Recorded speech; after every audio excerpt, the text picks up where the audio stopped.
We are trying out King of Dragon Pass for an hour. What is it? Well, like it says at the bottom there, it's a unique storytelling game. I don't know much about it. I just know that it is a PC game that originally came out in 1999, did not have that much success, and then got a second lease on life on mobile some years later, and then was ported back to PC. Well, we're playing the Steam version here, not the original 99 version. And we're just going to try it out for an hour. See how it goes. See how our story goes. Have not played it before, so let's just get into it. There was once a time when gods and people walked the earth together. Your clan traces its ancestry back to those times. Your clan history begins when you join the forces of the storm god Orlanth. Back then, Orlanth was simply one of many upstart rebellious gods bent upon conquest of the world. Orlanth's unique contributions at that time were personal honor, and a close kinship to the other deities who seemed to be on the winning side. Has a little tutorial box right there, telling us, well, we can just continue on. After many tribulations, adventures, and discoveries, Orlanth proved himself worthy of marrying Uralda, the Earth Mother. The two formed the marriage ring and created a great harmony in the world through this sacred bond. Your clan took part in the wedding ceremony. Most clans either whooped with Orlanth or learned the secret from Uralda. A few clans stood with Elmal, god of horses and the sun, as an honor guard. How did we prepare for this great marriage? Well, I think that most of the choices I will make myself, otherwise we will not get anywhere. But for this first choice, how about I leave this up to the chat? Let us make a vote. Chat, how about you vote either 1, 2, or 3? 1 is your men and women donned gleaming armor and stood with Elmal to protect the celebrants from Orlanth's many enemies. 2 is my men whooped with Orlanth and drank the 8 known drinks so that my heads would hurt during the ceremony. And 3 is your women withdrew with Uralda and learned a list of names which they promised not to repeat to the men. Well, it seems that number 2 has a comfortable lead. It looks like the chat is saying that our men whooped with Orlanth and drank the 8 known drinks. So, doesn't seem like anything's going to get back up here, so I'm going to just get rid of that, and we will go with choice number 2. Okay. Orlanth struggled to remake the world was just beginning, and many other gods joined him in it. Orlanth fought Elmal, the Bright Emperor, and undertook many wars of conquest.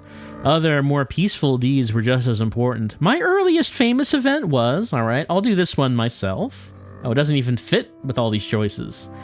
Let's see, my famous event was either the healing of Orlanth, when the merciful goddess Charlana Overroy joined Orlanth's tribe, the 100-day hunt, when Orlanth and his son Ordala tracked the Skybear, just its settlement when Orlanth and Isseres, the talking god, outwitted foreign deities in a difficult negotiation, the procession of the animals, where Uralda the Cow Mother led the sacred herds into Orlanth's stead, when Barntar, son of Orlanth and Uralda, learned of harnessing oxen to plow, when Lancor Mai, the knowing god, learned how to use the marking bone, which could mark signs of powers upon anything, when Pella, the pottery goddess, made the first pot to store grain in, when Roitina, lady of dance, first did the clan-making dance. Well, I kind of like outwitting gods, so why don't we go with Jested's settlement?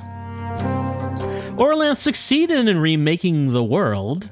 Thus began the golden era called the Storm Age. Orlanth's son Vinkot was a famous warlord during this time. Most people in the area were his followers. He introduced new principles, such as the rule of hospitality, which said that after you invited people into your steads, you could not attack or harm them, or urinate on their food. There was much treachery banished from Orlanthi society. Many who would not have survived agreed to his new ways in order to gain his protection. He was a great organizer and helped the many scattered people form into new clans and tribes. Your clan was one of those aided by King Vinkat. After you proved yourselves robust and capable of survival, Vinkat placed a remnant people under your protection. They were the Nalda Bin, or stick farmers. You had a choice whether to make them into thralls, slaves, or adopt them as members of your clan. What does it say up here? If you decide that your ancestors took the Nalda Bin as thralls, they see nothing wrong with the practice. Otherwise, they dislike the institution of slavery, but they're okay with being thralls. Let's just make them our adopted family. The foes of the Vinkotlings were many, and your people fought hard against them. Which one of them in particular did I fight? Did I fight Bostakang, the Troll Lord? Did I fight Uka-Gra, King of the Basmoli Beastmen? Did I fight Chinkus Moor, the Elf Warlord? Or did I fight Tada the Green, champion of the Flatland called Prax? Or did I fight Vesvena, Warlord of the Ice Tribe? It says, my ancestors expect me to retain enmity to their ancient enemies, who are still around to bedevil me. Well, let's say I've faced off with Uka-Gra, king of the Basmoli Beastmen. The Storm Age ended in disaster when the gods and creatures of chaos came and destroyed nearly everything. Orlanth and his families fought hard, but chaos almost always won. Many gods died, and new ones rose to prominence. Many people died too, but who cares about them? Catastrophe shook the world, the sunfall, the rain of blood, and the terrible laughing tsunami.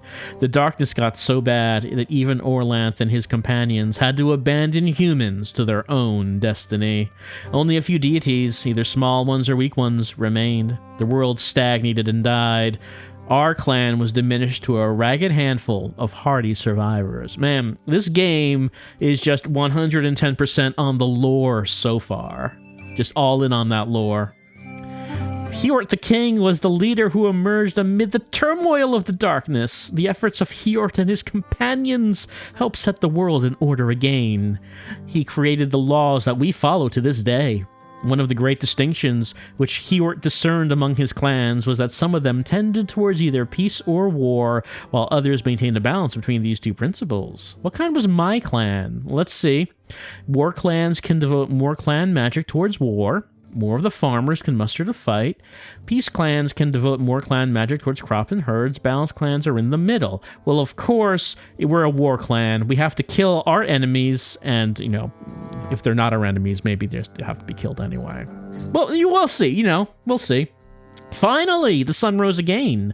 While the rest of society worked to protect themselves, find food, or otherwise just survive, the first priests worked to reestablish links with the ancient deities. With a new harmony between people and deities, the world was slowly improved. Once the awakening process had begun, it got easier and went quicker, as the gods woke each other too. Who was the first deity which our clan helped to awaken? It's hard to remember. Well, maybe it was Nun. Or none, we retained worship of our living deity, either Elmal the Loyal Thane, Arax the Storm Bull, or Idala the Hunter? Or did we awaken Uralda the Mother Goddess, Orlanth the Father, Isseris the Talking God, Lankhor Mai the Knowing God, Chalna Roy the Healing Goddess, Uralda the Cow Mother? Well, we're a warlike clan. I assume that we probably want a god. It's tempting to say we don't need no god, but probably we don't want that. Let's wake Dad up. Things have been different since the dawn, 1,300 years ago. Orlanth and the other gods retreated from the world, leaving it to mortals. We can still contact them through ritual and sacrifice, or enter their realm by reenacting stories about their deeds, which contain great magic. But they no longer walk beside us. When we settled in a new place, we marked this great change in the world by naming our land not after a god, but after a mortal like ourselves. We called it Hjortland, in honor of the king who taught us to survive during the darkness. About 600 years ago, a dragon approached you, either in its own form or that of a human with a dragon's soul inside it. The dragons had always been hostile, or the very best utterly uncaring. Orlanth was always the dragon slayer. We had to choose whether to believe it and cooperate, and learn to do what dragons know, or whether to maintain neutrality. What was my attitude towards the dragon? I wanna do a dragon. So most of the people who said yes to the dragon moved to Dragon Pass, a land to the north of our home. We stayed in Hjortland, and it's a good thing too. For over 200 years ago, 200 years. We're getting towards the present now. The dragons rose up and ate everyone. Oh no, who lived in Dragon Pass? They ate the Orlanthi along with all the other foolish human dragon friends. For a long time, no humans went to Dragon Pass. They were sure the dragons would eat them too, and not in the good way. Recent events made you think twice about the abandoned land of Dragon Pass. A generation ago, a usurper who called himself the Pharaoh came to Hjortland and started a civil war.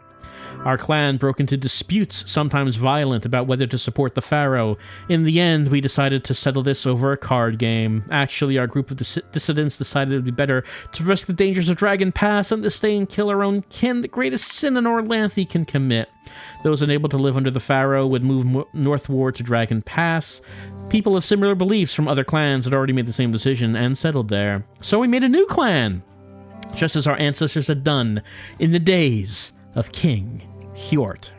Oh, no, there's more.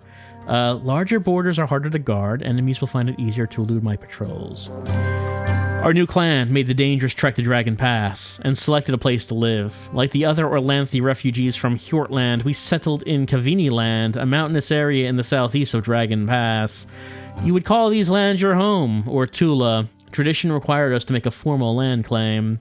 How much land did we claim? Well, it says larger borders are harder to guard.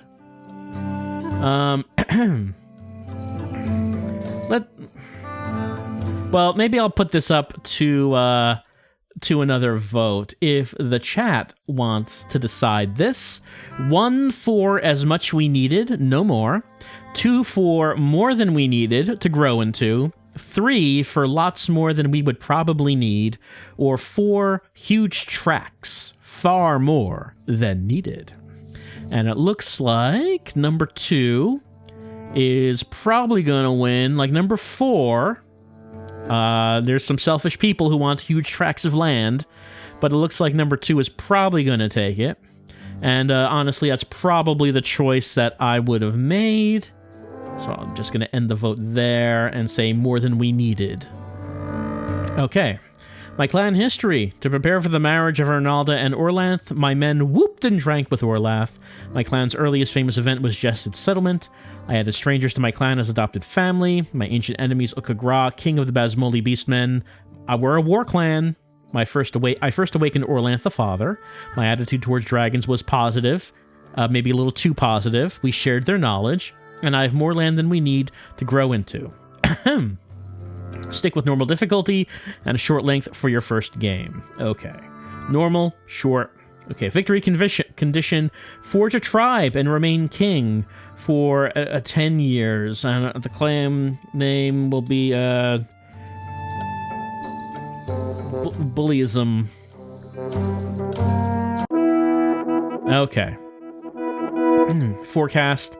Our god talkers predict a more or less normal harvest. The Alink spirits have chased off the vermin spirits. There should be few rats.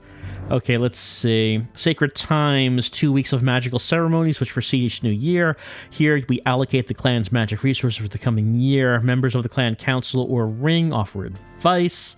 Click another advisor for their advice or text to hide it. Click the boxes to allocate a point of clan magic to crops, herders, and war. Click proceed. This leaves a reserve in case we need it later.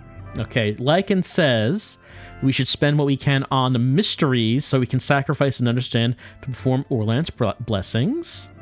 Colbrass says we should devote 3 to diplomacy, do rituals for war, trade, and mystery, leave something so we can deal with any crises that come up. Bastico says to keep at least 1 point in magic in reserve in case we need for something unexpected. Or Laurent says to put it all in on mysteries, sacrifice for understanding the important blessings. All right, so far it seems that mysteries is kind of, there's a little bit of a consensus on that. It's easier keeping people healthy than trying to cure them later. We should allocate 2 to health and magic, conserve a few points in case we need to call on Chalana Arroy during the year.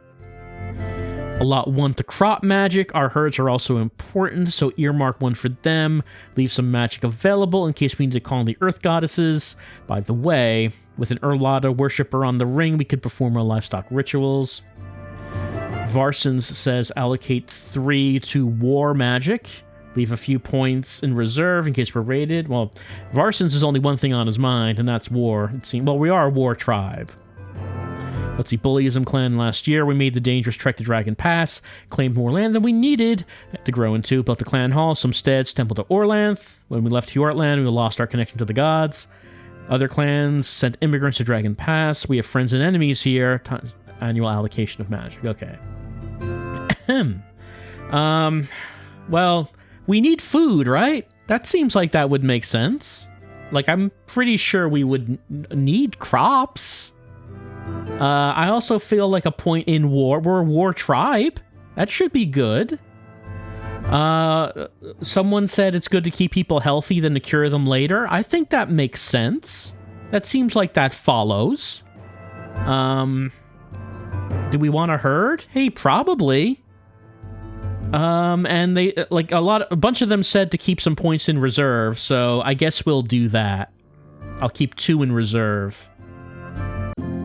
Okay. Let's check on the neighbors. In the menu at the left, click Relations. Okay. Hjort encouraged us to get along with our neighbors. Relations with the other clans of Dragon Pass are important for winning. It's generally better to be owed favors, but we'll ask someone for cattle. Slide the control at the top until favors due is in the center.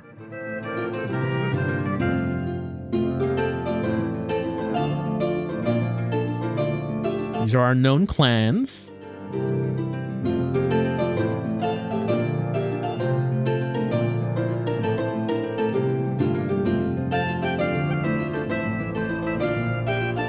Our best friends are the Green Wings. The Eagles hate us the most.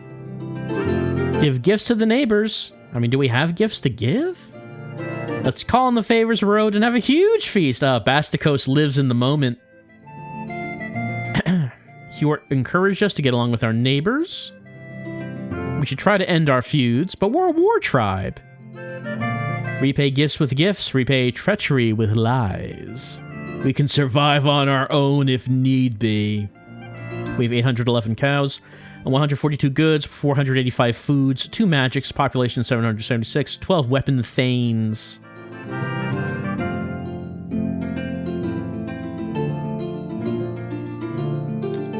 I have 3 sick farmers.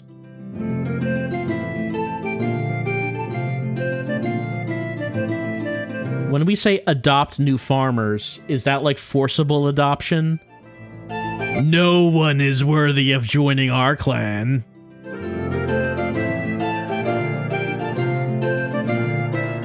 It does say to click on Relations. Slide the control at the top. Oh, here, we can slide this map around as well.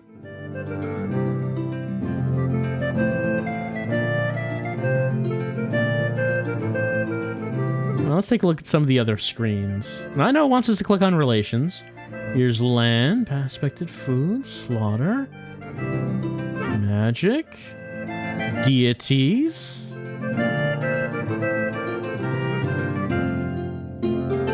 trading partners. So we have 2 trading partners. So we actually do have friends. Okay, so let's see. We have not raided or been raided by anyone, of course. Not yet. Not yet. There's the map. No parties are exploring. The lore. Oh, yeah. Plenty of lore. Plenty of lore. Here's Saga. Okay, that's the things that have happened so far. Okay, Relations. Okay, let's get going with it. Slide the control at the top until favors due is in the center. Well, okay. Okay, there we go. That's where it is. Favors due. Click on Gorand.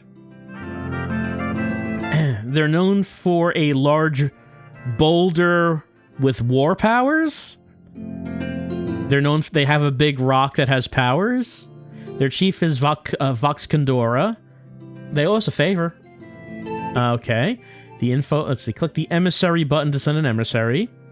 The dialogue chose Colbrast as our best diplomat. Press the small picture of his face. Okay, click on Colbrast. Bargaining is excellent, that's good. Custom very good, leadership good, magic good, worship Isseries. He has excellent bargaining skill and good leadership. Leave him chosen, click ask for cattle.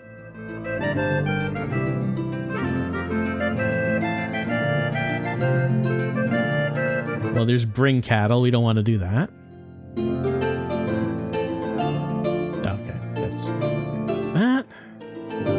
Goal, demand tribute, give gifts, propose alliance. I mean, okay, we can scroll. I was about to say, demand tribute seems pretty harsh. Is that really what we want? Here's ask for cattle. The Gorin clan will be likely to respond favorably if we give them a few gifts. Adjust the goods slider to bring 10 cows worth of goods. Okay.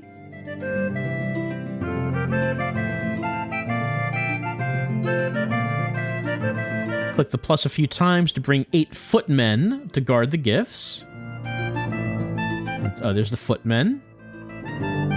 Okay, we have 8 footmen. Then click send to send out the mission. Sora Goodseller, a trader priestess of the talking god Isseries, comes to trade. In addition to the usual exchange of goods, she asks if we have any white horses. Although we have some light gray horses, none can truly be called white. Varson says she really wants to own a white horse. We can apologize for not having one. And throw her a feast! Offer to save the next white horse, or sell her another horse. Let's see. While mission is on its way, events require our attention. Pick any response. There's seldom a wrong choice, so I'm sure if there's a wrong choice, I will be able to find it. What do our advisors say? We should at least show generosity. She will spread our good name. We could paint a horse white. I'm glad someone's suggesting that. Someone is bringing this up. Although we can't fulfill our guest request, nothing says we have to honor unreasonable requests. We have failed in our obligation to a guest. How could this happen? A horse is usually worth 4 cows, but white horses are fairly rare. Okay. Why is this one blue? Is that like saying that's the good choice? I guess we could click on that. That's a kind offer, but I'm sure I'll be able to find one on my travels. Oh well. My emissary Colbrast approaches the Gorins, asking them to make good on a favor they owe me. Colbrast seeks a gift of cows from them. The customary number of cows granted by obligation is 20. How many head of cattle do I... Okay, so it is... They do have a boulder that has war powers. I was wondering if I was misreading that. No, that's actually there. There's the rock. Okay. So it suggests that we ask for 20. It tells us to choose a customary response and we will get the cows. They cannot be angry at us for asking the usual repayment. But what if we just tried to poke them for a little bit more? Yeah, Voxandra, chief of the Gorin clan, agreed to give us a few extra cows. Some of her carls seemed unhappy with our request. We got a little bit more. Just squeezed them for a little bit. Clans get their most powerful magic by worshipping Glorantha's many gods. Click magic in the menu. There we go. In the list of deities, choose Humakt, the god of war. Okay, I'll do that. The right side shows magical benefits which a temple to Humakt can provide. Let's see. Build a shrine for a permanent blessing. Let's see. Humakt is the patron of the severest of warriors. Each of them holds a list of stringent vows to uphold. Battle luck. Let's see. Seal oath is seals bond between clans. Improves the ability of warriors in battle. Weapon thanes fight with the strength of 2. Build a shrine. When we build, the battle luck blessing will be chosen automatically, though we can change it. Leakin says we should have a shrine to the god of combat. Humakt is the god of death. That's not something we want to encourage. Kulbrast, we're a war tribe, so I don't know if you knew that. Worshipping Humak will make our warriors stronger. We should have, yeah, god of combat. We're currently devoting 9 cows and 18 goods to the gods. You know, Venina is the practical advisor I can see. She's always got. I was thinking Venina's an old woman. Maybe I'm misreading. I'm not sure actually now. But clearly, Venina's got their mind on the goods. You know, someone has to feed this tribe. Who's going to do it? 9 cows and 18 goods to the gods each year. By all means, we should build a shrine, says Manara. A warrior needs a sword. Our clan needs a temple to Humakt. For sure. Let's build. Listed the okay. Choose Humakt, the god of war. Well, I mean, we just did.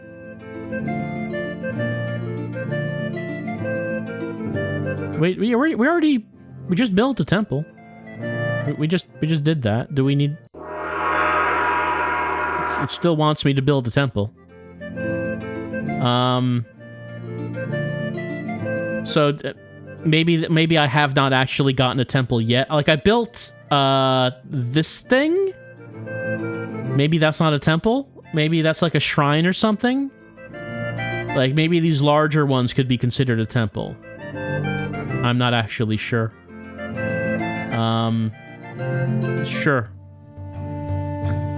Everyone's gossiping about what happened a few hours ago. The young woman, Ion Slara, was found out in the forest making love with Coral, a notorious poet and troublemaking warrior of the Heron clan.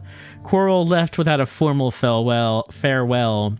Iona Slara is unmarried, so her actions are not an offense against the gods, because the gods are down with it. But she is betrothed to Jorator, a young Thane of the Greenwing clan, and the wedding is scheduled for the next... Wait, what do we have to do with this? Coral is from the Heron clan.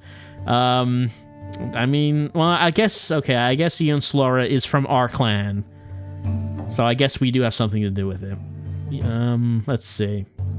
We can end the betrothal, insist that Coral marry her, let the marriage proceed as if nothing had happened, tell Jorator about the incident, tell Jorator but urge him to continue with the wedding. Another crisis. Choices here impact dealings with our two clans, the mood of our own. Ignore our advisors and insist that Coral marry her. So, 3 of these choices are gray, 1 of them is brown, and 1 of them is blue. So I guess these 2 are the important ones. It says that we should pick the second choice. Maybe the advisors are telling us to do the last one. Leakin says Jorator's clan is allied to ours. Coral's clan is on the cusp of a feud.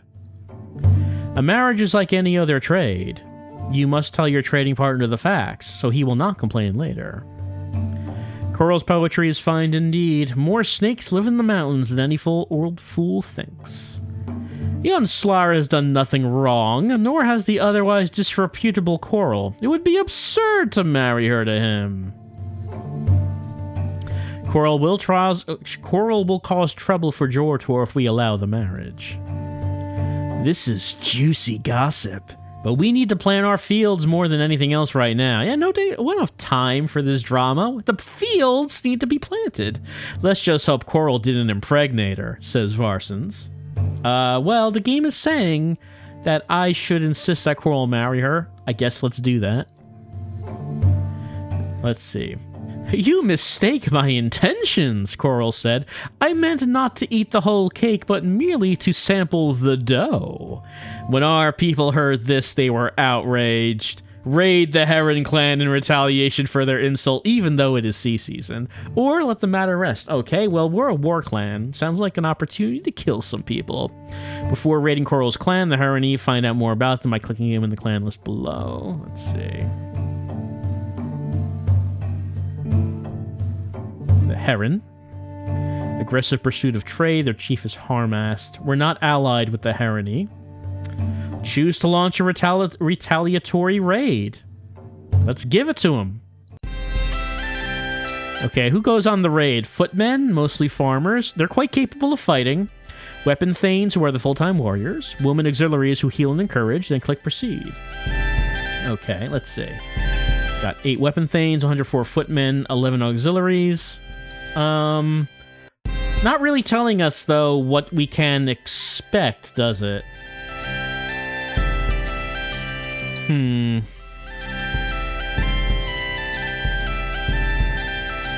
Like, I'm not really sure if these numbers are sufficient because I don't really know what to expect from them. Well, if we have to go, we're going to make an impression. We were spotted by the Heron patrols, and our 11 weapon thanes and 209 footmen are facing 13 weapon thanes and 135 spearmen. Yeah, I see. It's quite a bit. I sent all my weapon thanes. They have more weapon thanes than I do. Okay. Magic. Let's see. By not making sacrifices before battle, we can charge the enemy before they're ready. Okay. 1 magic. Objective plunder. Burn steads. I thought I was here to kill some people. Like, that's what I thought we were doing here. Skirmish, charge, maneuver, evade. All right. We outmaneuvered the Herony and gained a superior position. There was an extended clash. Our magic helped carry the day. We drove the Herony from the battlefield, striking them down as they fled. Yes, we murdered them as they ran away. We captured 42 cows and 10 horses. We took 37 cows worth of loot. Due to their prompt healing, our auxiliaries kept 7 warriors from dying and bandaged 6 of the wounded. Let's see. We killed 2 of their weapon thanes. Wounded 11 of them, killed 32 of their footmen, and wounded 103. While we didn't have any casualties, no one died, but 16 footmen were wounded. So I would say that's quite a resounding victory. Let's see. Yep, there we go. We celebrated the humbling of lecherous Coral's clan. Some of the Carls fretted about having a short harvest come Earth season. Never mind, never mind. We will remember our great victory by, well, yes, I know, of course, by chopping off Coral's manhood and putting it on a spear in the middle of town. And everyone will remember, yes, that was a good day. That was a victory. Let us all remember.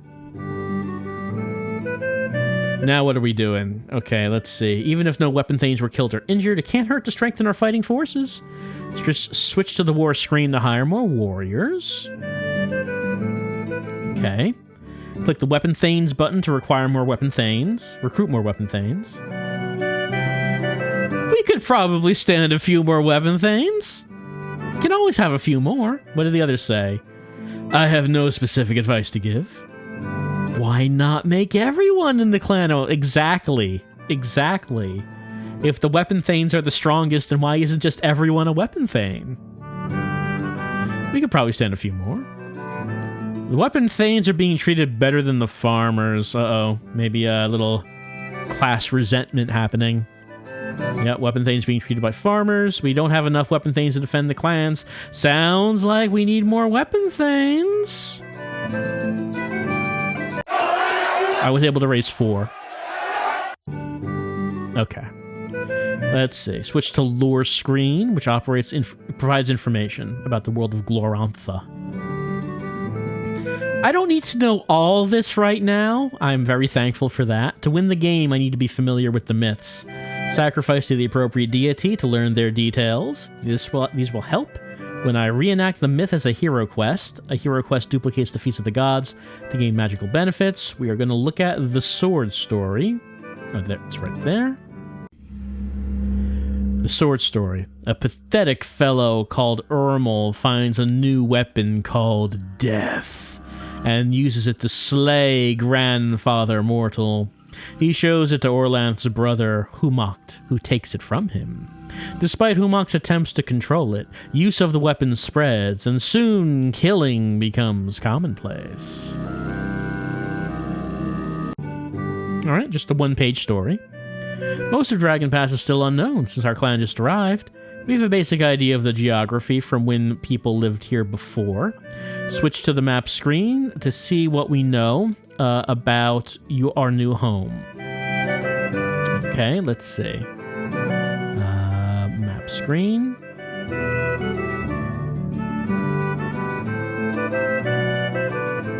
Explore to outfit an exploration party. Learn more. All right. Exploration cross is set to the north of our clan. We can leave it there or click where we wish to explore. Well, I mean, one place is as good as another right now, I suppose. I guess we'll send. We're being raided by the horse nomads. There were 153 of them, all mounted. The green wings warned us, and all 14 weapon thanes met them, as well as 152 of the feared. The clan is under attack. Use a point for magic and sacrifice a cow to home act for his favor. Click proceed to get the fight underway. Alright, sacrifice to home act. Kill as many as possible. The horse nomad charge hit us before we could shift our lines. As our forces engage with the horse nomads, Orlarant notices that a detachment of riders is trying to sneak completely around us and get us from behind. What should he do? Okay, sometimes a battle has a pivotal moment when a leader has a chance to act heroically. This is one of those times. Make a decision, proceed to the main battle. Well, let's see. I don't think we want to ignore them. That definitely sounds bad.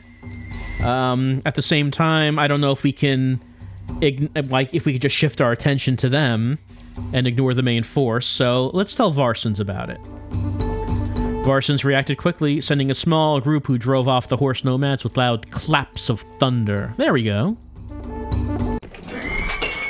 There was a bloody battle. Their magic was stronger than ours, but we quickly rallied. We drove the horse nomads from the battlefield, striking them down as they fled. We captured 50 horses. Our auxiliaries were able to ease the wounds of 3 of our warriors. Oh, wow, that went as well as it possibly could have. We killed one of their elite fighters, wounded 7 of them, killed 34 of their fighters, wounded 75, and 0, just all zeros on our side. Chances are, I have some wounded fighters to tend to. Apparently not. One quick way to heal people is calling the healing goddess Chalana Arroy. Switch to the magic screen. I mean, even if I was going to use magic, I'm out of points, aren't I? Pick Chalana Arroy. Click sacrifice to choose a sacrifice. Click healing button to select that blessing. If I have no wounded, just click X to leave the dialogue. Otherwise, choose 15 goods for entreating the goddess. There are always a few sick or wounded people. We don't need to ask Chalana Arroy to make everyone well.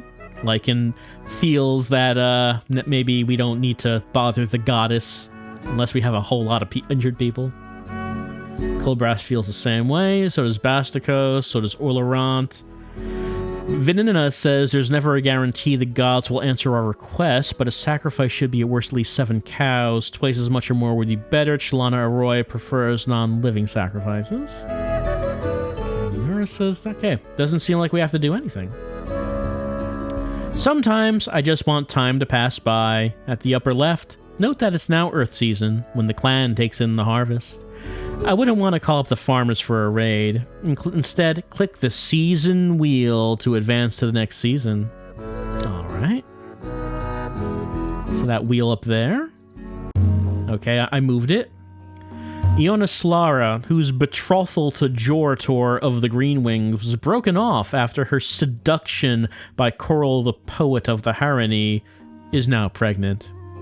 Iona Solara is very happy, but her kinfolk see her pregnancy as a reminder of an embarrassing chain of events. What do you mean embarrassing? That was a great victory for us. We can encourage Jorator to marry her. We can leave this matter to her kinfolk. We can scold Iona Solara for being careless. We can scold her kinfolk for being unreasonable. An earlier decision has a delayed effect. See what our advisors have to say. Sometimes matters brought before the clan ring are not truly issues for the ring to settle, so we should choose leave this matter to her kinfolk, says the tutorial. Lycan says that if we try to force a marriage, we will offend the unwilling groom's clan. Colbrass says that we already killed Coral when we raided the Harony, so I'm not sure if we should get ourselves deeper into his mess. Like, his dick is still on that pike in the middle of town. Everyone can see it. Bastico says Unoslara's kin are being unreasonable. They need a good talking to, maybe with swords. Olerant says that Unoslara has broken neither law nor custom. This is a private matter and should remain so. Venina says that Unoslara has broken neither law nor custom, and the gods were down with it too. Minara says, why are we bothering with this trifle when it's harvest time? And Varson says that Jortor's clan is too strong for us to force... Okay, so we can't just kill Jortor's clan, because, you know, I would probably have wanted to do that. Okay. Well, it does say that we should just leave the matter to the kinfolk. Let's do that. Oh, can I... It's not letting me choose that, actually. Do I have to choose the third one? Yeah, I guess so. I guess the gray ones we can't actually choose? Alright. The people were amazed that the clan leaders blamed her for having a child outside marriage. They said that their leaders were making new and stupid rules, and forgetting traditional ways. Some kind-hearted folks were even sorrier for Unoslara for having known Carl and then learning he was killed. My explorers encounter a woman from Hjortland while mapping the northeast. Her name is Nalindia, and she is fleeing from her homeland. I slew an agent of the Pharaoh who sought to tell chosen Orlanthi chieftains how to interpret the laws of our people. Although my act was just and supported by the spirits of our ancestors, the leaders were too afraid of the Pharaoh to stand up for what is right. They outlawed me and sent pursuers to kill me. I think I have outdistanced my pursuers, but I would be lying if I said I was sure of that. The explorers were moved by her words and brought her here, suggesting that we give her asylum. Alright. My expedition has returned with an opportunity. Decide how to handle it. The clan ring can advise me. The newly explored territory will be shown the next time I look at the map.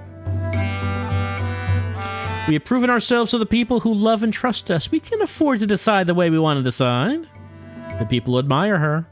After the Pharaoh displaced the rightful ruler of our land, he said we would be allowed to live in peace, but his officials were unrighteous and drove us to settle this rough land. Give her 10 cows worth of easily portable trade goods. Olerant does not want her here. The Pharaoh will send evil sorcerers who will kill half the ring. We're worried about retribution from Pharaoh. Do we really need another weapon? Yes, we could always use more weapon thanes, Minara. We established that. By all means, adopt her and honor her as a great foe of the hated Pharaoh. Okay, so it seems like the blue choice is changing depending on which advisor I'm clicking on. So the advisor I'm listening to will affect the decision, maybe. You know, honestly, I want to say that the Pharaoh can stick it. Like, we don't like that guy. I don't see why. I mean, maybe he'll retaliate. I don't know. But we should give him the finger as many times as we can. So we will adopt her as a weapon thane in the chief's household. The people will be proud to see a foe of the Pharaoh honored in such a fashion. Our crops did very well this year. However, because we raided during sea season, we were short-handed and couldn't fully reap Uralda's bounty. Despite the fine harvest, we won't be able to feed everyone this coming year. We could send to another clan for food or slaughter some of our herds. Okay. The game keeps track of what's going on. Switch to the saga screen, which shows our clan's history. Later, we might decide to restore a game by using the restore button. Click the season wheel so that more time can pass.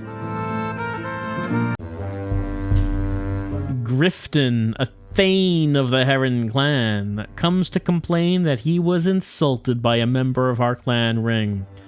Basticos dined at our clan hall and spent the entire night insulting me. He waved his bare buttocks in my face, touched my wife in an improper manner, and spit-chewed food in my face. Because he is a member of your ring, my clan considers any insult made by him to be an insult made by your entire clan. Unless you punish him, there will be war between our clans. Well, I mean, if he's right, that does sound out of line. Like, I can't condone Bastikos doing that. Let's see. Although members of the clan ring are, in a sense, our playing pieces, they do have minds of our own. There are sound mythic reasons to have a trickster on the ring, but sometimes practical reasons not to. Remove Bastikos from the ring. Let's see. Lycan says, the people love Bastikos! Everyone loves that guy! But we don't want a feud here. Kulbrass says that Grifton is very bullheaded. He will be hard to convince of anything. Bastikos says, of course I was right to ridicule him. Well, I don't think you get a say here, Bastikos. Orlaurent says that he can convince Grifton that a trickster's insult should not be taken as seriously by those delivered by a normal Orlanthe. Alright, Orlaurent thinks he can talk him out of it. Venena says that he was right to insult Grifton, but wrong to fondle Grifton's wife. He went over the line. Minera says that Ermel's japes often made fights worse. Once, for example, he helped the dwarves kill many elves with the thing called death, and he did it for a laugh. Have them duel, says Varsons. It's not... kind of like the idea. I mean, I guess... Bastikos is a trickster. Grifton seems like he might be a rough customer, so I don't know how much of a chance that Bastikos is going to have here. But still, at the same time, look, if you're going to live the trickster life, eventually the rent comes due. So let's suggest that Grifton duel Bastikos. Oh, can I not click that? I guess it will not let me click that. Unfortunately. I guess it is going to make me just remove Bastikos from the ring. Well, I mean, if Bastikos could duel Grifton and kill him, that would solve the problem. But I guess we can't do this. Grifton was pleased by our justice, and the people were happy that Bastikos' insults would no longer seem to come from the entire clan. Alright, out of here, Bastikos. The ring only has 6 members. Go to the clan screen. Yep, he got empty portrait right there. Click reorganize. Okay. I can sort the clan leaders in several ways. Click a leader for their opinion. Note that Bastikos cannot return to the ring for a while, so we can't just put him right back in. Yeah, we can't just tell him, don't worry. Wait till he's calmed down, and then you'll be back in the ring. We can't do that. He has to stay out of the ring for a while, at least.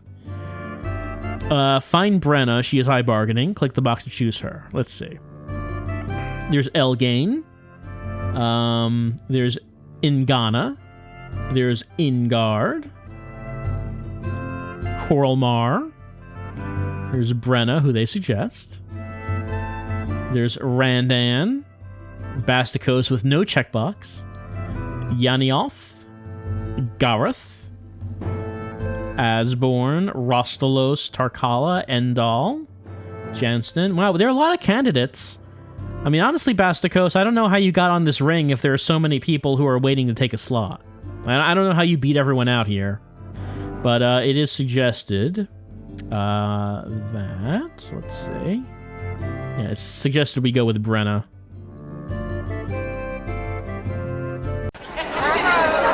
Although the ring reorganization ceremonies take a while, there are no new events to deal with, so we can click the season wheel. Oh, look at this guy. Big knot on his head. One of our Carls, Orlgandi, complains that his wife, Carla, dishonored him. It all started when he went to worship at the Blue Jay Temple and was insulted by Njasi, one of their Carls. He challenged Njasi to a duel, but Carla did not want him to fight. When the appointed day of the duel arrived, she found where the men were fighting and knocked Orlgandi dizzy with a big branch. He could not complete the duel and has now lost his honor. Okay, so Leakin says that the Blue Jays are unhappy with us as it is. Let's not worsen matters by spilling in Jossie's blood. Although both of them think they were in the right, Uralgandi will respond to a scolding better than Orkarla. Both Uralgandi and Orkarla are bullheaded. Uralgandi's complaint to us is not about Jossie's behavior, but about Orkarla's. As husband and wife, they are kin. We should not intervene in a dispute between them. Scold the ungrateful scoundrel Uralgandi. The women will be unhappy if we mistreat Orkarla. Neither of them are especially good fighters. If they duel, they'll probably wear each other out with no serious injuries on either side. Well, I don't know if that really solves this problem. It says that we should choose the first option. Convince Uralgandi that Orkarla had his best interests at heart. And yeah, I mean, I would probably agree with that assessment. Tell that to the goose egg on my head, Uralgandi protested. That didn't work. Even the most silver-tongued chief can always win over the people. Try something else. Okay, so I can choose... I mean, they're just going to say the same thing. He suggests... Well, he has like 3 things. He just doesn't want the duel to happen. He doesn't really... he's not bluing anything. Brenna is bluing the last option. Uralgandi is bluing the last option. Vanina is bluing the third option to scold Uralgandi. Minara wants to scold Uralgandi. And Varsons is bluing the first option. Look, just let's give Uralgandi a talking to. He was offended and said that we had dishonored the entire clan. Didn't seem that anyone agreed with him, though. As for Uralgandi and Jossie, they met again, took the sipping ale together, lamenting the meddling ways of wives. Okay, I guess it all ended fine. I have played for 1 full year, and that's the tutorial. We can learn more from the manual. You might as well proceed. Ooh, ducks. Actually, they're duck people. They have hands, and they're wearing clothes. A scouting party discovers rich farmland not far from our stead. It is inhabited by strange beast folk who behave sort of like normal Orlanthi and call themselves the Beaker Ducks. For once, both warriors and Carls agree it would be a fine thing to drive these small inhuman creatures from this fertile valley and claim it as our own. I mean, I have to ignore my advisors on this, and I have to say that clearly we have been led here by the gods to give us our true purpose in life, and that is to protect the duck people as if they were our very children, so we will approach the ducks and offer them a peace pact. The ducks accepted and gave our clan a place of honor in their songs. They said they would also praise us to their kin in the swamp. Our elders were incensed that we would make friendly overtures to our ancient enemies, and warned us that our magic would suffer. They feared the anger of our ancestral spirits. I mean, we fought like a bunch of lion men. Like, these are duck people. It's completely different. Let's see.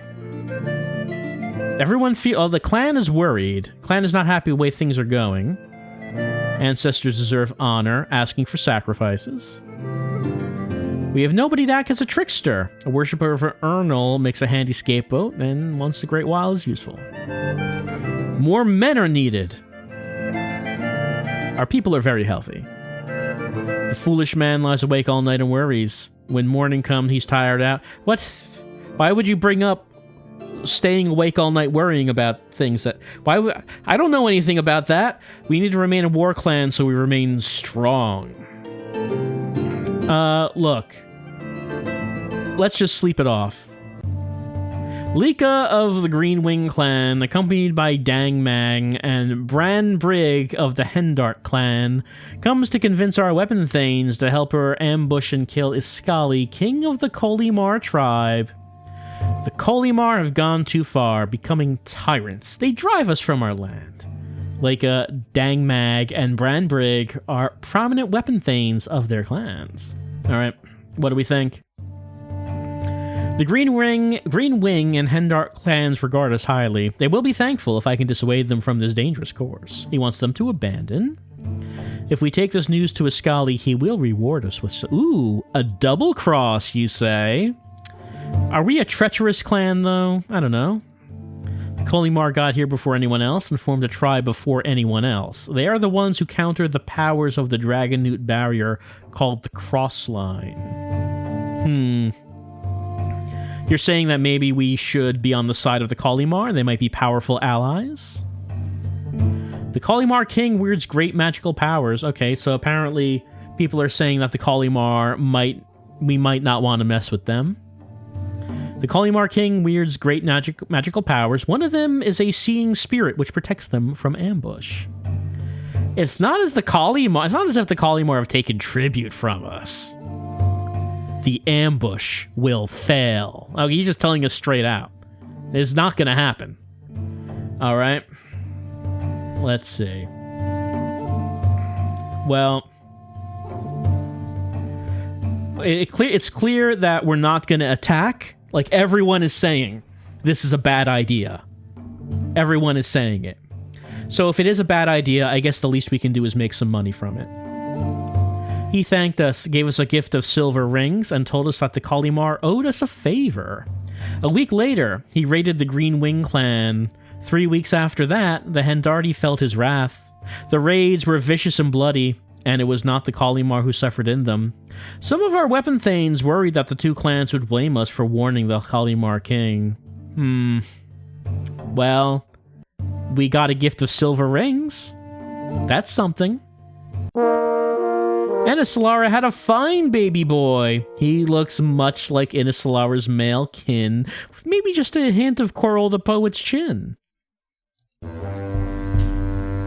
Nobles from the Heron clan come in their formal finery to tell us that they intend to kill as many of us as they can. Because we have told you this, it won't be secret murder, which is a crime. We will kill you legally, which you deserve, because you have offended us in countless ways. No longer can we allow your insults and transgressions against us to go unanswered. We will answer them in blood. Well, as long as they're doing everything all legal. Let's see. Lycan says it would be good if others thought them villains and sided with us. So we should we should slander them. We should compose a poem portraying them as cruel villains. Hopefully this poem goes viral, and everyone will know what villains they are. For every 25 cows we give them, a past wrong will be forgotten. Man, they say we've offended them in countless ways. We can't afford that many cows. Uralda said, don't poke at the wasp's nest without a net on your head and gloves on your hands. Doesn't seem like she's recommending any of the choices. Or Laurent says, it is easier to compose a hateful poem than an amusing one. Harder still to turn hard hearts soft.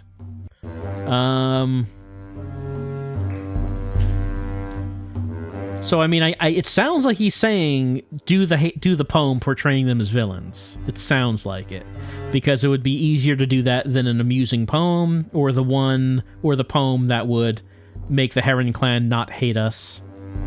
A well-phrased poem could rally our people, gain support from the clans, or turn hate to love. Wow, poems are very powerful here. I mean, I guess if it's the only kind of entertainment you have. If they feud with us, we will lose a few cows. If we make peace with them, we will lose many cows. It's a good point. The people are worried, though they need not be. We are stronger than a Herony. Well, I think the biggest consensus here was make the poem portraying them as villains, so we will do that. Oh no, the poem was not memorable. We needed to get a better author on this. Our poem writing skills are wanting. We needed to pray to the gods for poetry skills. Well, Clan Mood is still worried, but farmers and weapon thanes feel resolved. I don't think... It seems like everyone has the same concerns. Now let's turn the wheel. Yeah.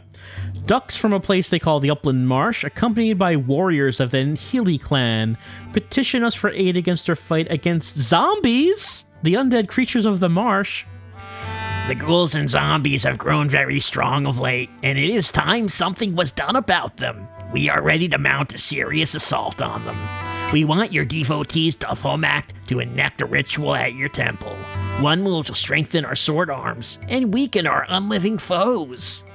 They offer us 25 cows in exchange for the service. Let's see. What do we think? We have no special relationship with the Nhili, but their attitude towards us could stand improvement. Our relationship with the ducks are good. If we disappointed them in this matter, it would not be the end of the world. Homak, the Nhili, the ducks, and all the clans will thank us if we help. By building a temple to Homak, we created the expectation that we would willingly fight the... Oh, was that part of it? I didn't realize that zombie fighting was part of that.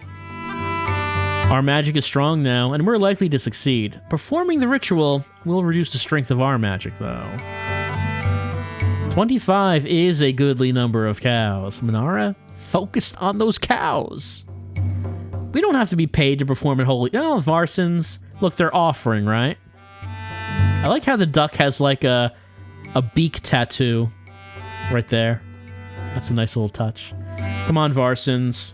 They offered. We are not going to insult them by turning down their fair recompense. We will accept the offer. Our devotees of Homak performed the necessary rituals at the appointed time. They said that the signs were not good. There were powerful magic arrayed against them, and Homak's power cannot reach into the dread expanses of the marsh. Indeed, we soon heard that the ducks and Nhili had suffered terribly, and the undead were once more on the march. Oh no! Everything went bad, but we got cows. Brandig, a prosperous herdsman of the Hendart clan, has come as an emissary from his clan leaders. He offers us a gift of 44 bushels of food, but says the Hendarti would consider us to owe them a favor in the future. A favor is very open-ended. Let's see. If we accept, both our people and theirs would be happy. We could hope this is the prelude to a trade agreement. It's never a good idea to be obligated to... Yeah, I was thinking that too, Brenna. A reciprocal gift is entirely reasonable. Yeah, but not an open-ended gift, or Laurent. We don't know what they'll want. Accept the gift, or else we may be forced to slaughter our herds. We could slaughter their herds, Vivina. We're a war clan, remember? We are low on food, so maybe we should eat the Hendart clan. The Hendarti are not a strong clan, but they are our allies. Are they? We should treat them with respect. I think that we should trade. I don't think we should owe them a favor. We'll offer 22 goods in trade. Brandig thought for a while, then shrugged and accepted our offer. Alright, lost 22 goods in exchange for 44 foods. Let's see. Status is about the same. Turn that wheel. A troop of walking corpses attack! Several of our warriors are killed in their initial onslaught. Parts of our fortifications are destroyed. The corpses shrug off blows that would fell a mortal man, even when horribly mutilated. Our forces finally rally and drive them off. Okay, what are we doing now? Leakin says we must appeal to the self-interest of the other clans to overcome our reputation, and so rally them to our defense. Colbras says if we gain the help of others and beat them back, we will gain influence. There's no time for talk. We must act as once, which means acting alone. Others should be shouldering the risks. Homak is a foe of the undead, but also a war god. A mighty sacrifice might do good. He truly respects only those who go out and fight. Okay, so we're not impressing Homak. We need to get in his good graces. Homak is a foe of the undead. Perhaps a sacrifice will water for corpses. Walking Dead act with mindless determination. Must take active steps or they will return. Okay. We could rally the clans to fight. We could sacrifice to fight. Send a large force to fight them. Send scouts to learn where they have. Hope that they don't return. Oh, I hope they don't. Well, I mean, we are a war clan. Probably the thing that a war clan would do is sacrifice to Homak. Let us sacrifice 10 cattles. Is that enough? Let us sacrifice 20 cattle to our god. Our god talker said that the signs were good. Homak would punish all creatures who blurred the lines between life and death. All right, if Homak makes good on that, that seems like 20 cattle well spent. We're being raided by the Harani. They have 7 horsemen and 122 spearmen. The Green Wings warned us, and all 12 weapon thanes met them, as well as 157 of the Fjord. All right, we should use a magic. Let's sacrifice to Homak. Of course, as usual, we will kill them.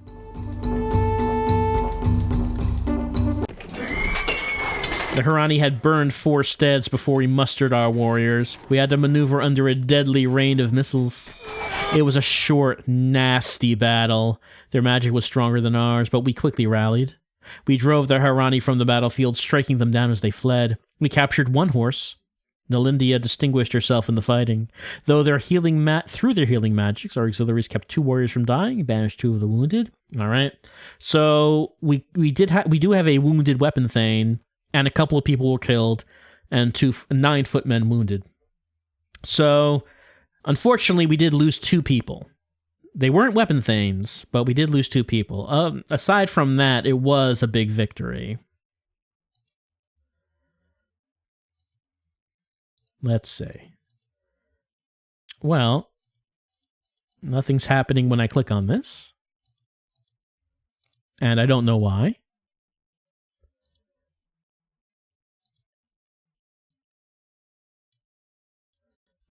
The game might have froze. Is that a possibility? Oh, wait, no. Oh, there's the X. Like, it was like that, and then I used the mouse wheel to scroll down, and there it was hiding. The X was hiding. Ooh, the clan's optimistic. The warriors are satisfied, but the farmers aren't. We could give them some wealth. You want to give them a gift? Give them to some farmers. Hey, farmers. Like, have 30 goods. Tarkalor complains that while he was a guest at the Brown Boar Market, he was bullied and insulted by a pair of weapon thanes. They called us stick pickers, lichen eaters and rag wearers. They said our men are too friendly with our sheep because our women do not bear looking at. They said that Chalana Roy cries whenever we use the word mercy, and that Humak spits whenever we say honor. That sounds pretty rough. I don't know if that was all needed. If we threaten them and they insult us further, the people will be unhappier. Shamans shouldn't be too hard to find. This is a job for shamans. If we don't challenge these insults, we are admitting they are true. Chalana Roy does not cry whenever we say mercy. We should not be offended by this nonsense. The people will be disheartened if we do nothing. We will beat them if we raid them, and cow them if we threaten them. Let's see. Yeah, okay. Raid them. Raid the brown boars with everyone. We looted the brown boars patrols. Let's see. R11 weapon thanes and 202 footmen are facing 7 weapon thanes and 72 swordsmen. I don't know if we really need to use magic, but sure, why not? We will sacrifice to Homak and kill as many as possible. Charge! We rushed the brown boar formation while they were still sacrificing to their gods. They tried to retreat. We pursued, and they could not escape. There was a terrific fight. We were driven off the battlefield. With careful attention, our auxiliaries kept 2 warriors from dying, patched up 7 of the wounded. Okay, no one on our side died. And, hey, we killed 2 weapon thanes and 8 footmen and wounded a bunch of people. But it does say that it was unsuccessful. I don't know. It sounds like we came out on top there, even if we were driven back. It was a costly victory for them. I heard this report that during the recent raid against the Brown Boars, the Gorin clan... Oh no! Our cows. Let's see. Ooh, the weapon thanes are uncertain. All right. The weapon thanes want a little of this? Want a little of this, weapon thanes? There you go. Turn that wheel. While foraging for berries in the bush, women of the clan encounter a talking fox. In halting trade talk, it tells them that it will protect them from the spirits of the wood if the clan agrees not to clear any more of the forest for the next 5 years. The clan must also agree to stop hunting foxes for that period. The fox warns that the spirits will be very angry if the clan doesn't comply. It tells them it will be waiting for them the next day when they have talked to the other two legs. All right, what do our advisors think about the talking fox? The fox pelts we take each year provide us with warmth and are valuable in trade. A talking fox may be worth 10 cows. In Oxal's saga, the trade of a talking fox leads to 6 generations. Wow. So that's... I mean, well, but we're a war clan. Do we want 6 generations apiece?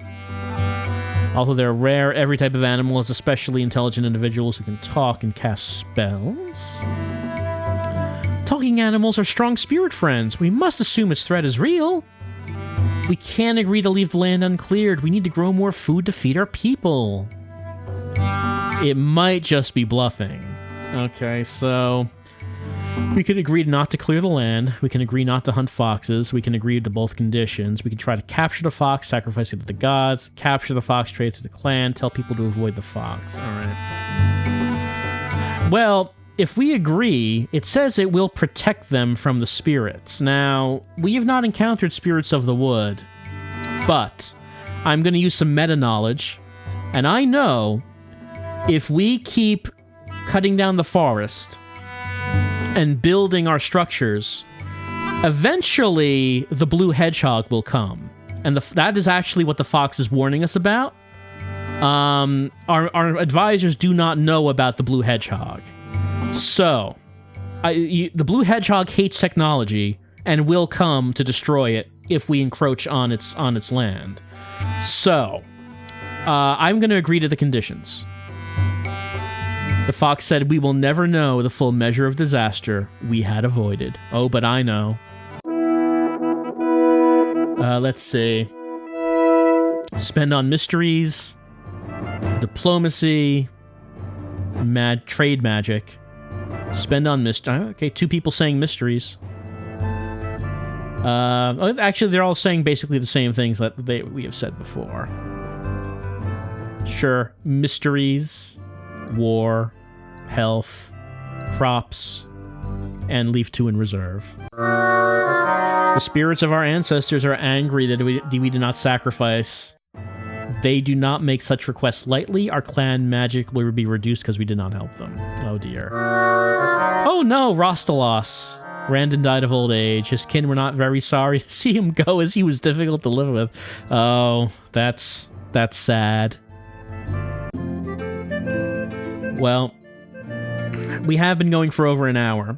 Let us do one more scenario and just see what happens. Oh, look at this guy. 4 weeks ago, Bollock, a sour pig herder, died of old age in his sleep. His family mourned and buried him, but death has not inconvenienced Bollock. Each night he climbs from his grave, returns home, sits at his son's table and demands a meal. He stays until dawn, eating their food and drinking their mead. His family is distraught. "He's eating us bare. We won't have enough to last through dark season." And the sight of a rotting corpse eating porridge puts us off our own dinner. Our children grow thin. They cannot sleep for nightmares. Well, that's a bad situation. Killing someone who's dead can be difficult. When someone buries you, they're trying to tell you something. Normally, squabbles within a bloodline are not the business of the clan. I mean, this is a bit of an exception. Sometimes the dead bear tidings. This one just wants pie. The undead are potent, driven. Magic is risky. We really do need to resolve this before Bollock eats into our food reserves. Undead, bring me my sword! Go at it, Varsons! We blessed our best sword with terrible Humakti spells, and Varsons took it and laid in wait. When Bollock's revenant entered the house, he struck, the sword clove, Bollock fell in 2 pieces. We buried them in separate graves. His feasting days are done. Good job, Varstons.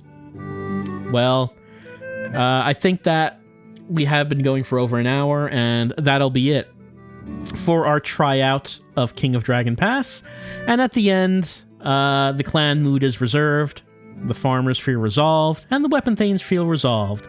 We have known the blood of our enemies, and everything seems like it's going well for the town and tribe of Bullyism. And I think that after our hour and some minutes, the village will get a bully themselves. King of Dragon Pass seems pretty neat, and yes, we murdered a bunch of people, but not our duck friends. Never our duck friends. A lot of them were killed anyway by the zombies, so things didn't go too well for them. What if we have a feast? Yeah, so let's end it with a feast, a big feast. Invite the neighbors. Feast. We had a feast. Yeah, you have to have a feast every so often. And that, I think, will be our end of King of Dragon Pass. It was a nice little story time.